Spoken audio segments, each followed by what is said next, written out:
BookTube, welcome back to my channel. It is December 22nd, which means today is Vlogmas day 22 and Litmas day 9. Today is December 22nd, which means that I have now successfully posted 3 weeks of Vlogmas videos, and it's not over. Vlogmas officially ends on December 24th, Christmas Eve.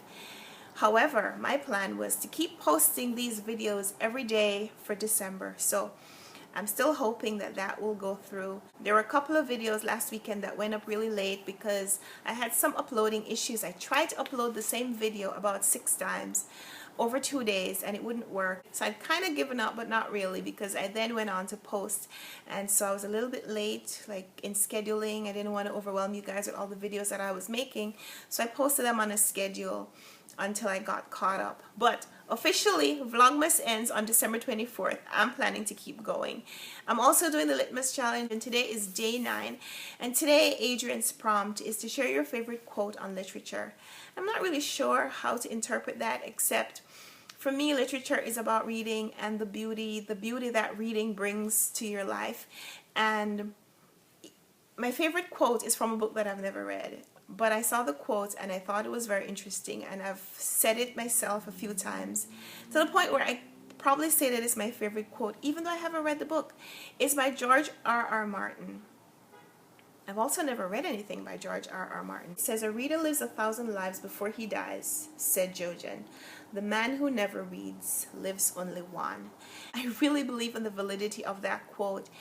The person who doesn't read lives the life that is around them. They inhabit the world that they walk in, that they exist in.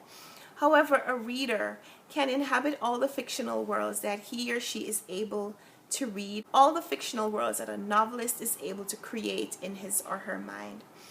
And so the experiences that you're able to have through reading are things that don't exist in real life. Take, for instance, you read The Martian. Andy Weir created this fictional situation where human gets trapped on Mars and is faced with the dilemma of figuring out how to live. He has limited supplies, but he has to use his mind and his educational background to find a way to exist for several months until he is rescued.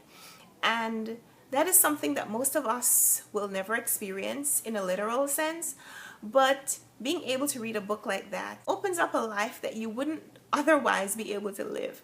You read historical fiction and you're able to see characters, sometimes fictional, sometimes real characters, live in events that you have heard about from a historical perspective but haven't been able to see because you weren't alive in that time.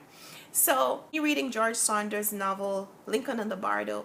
I'm able to see Abraham Lincoln, the character Abraham Lincoln that Saunders created, but who is based on the actual real life president. See him go through the period of mourning the loss of his son, and imagine the situation that he faced, but also be able to inhabit this very intimate personal space that Lincoln lived in while he was going through this loss. And so I do believe that the reader does live 1,000 lives, not necessarily limited to the 1,000 experiences that I could have in New York City. So I do believe that the reader has the opportunity to live 1,000 lives or more, because you could read more than 1,000 books, right?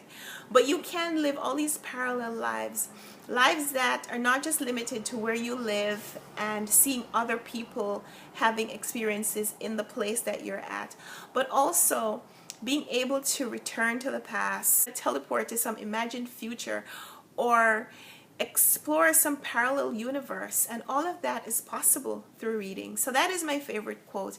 "A reader lives 1,000 lives before he dies. The person who doesn't read lives only one."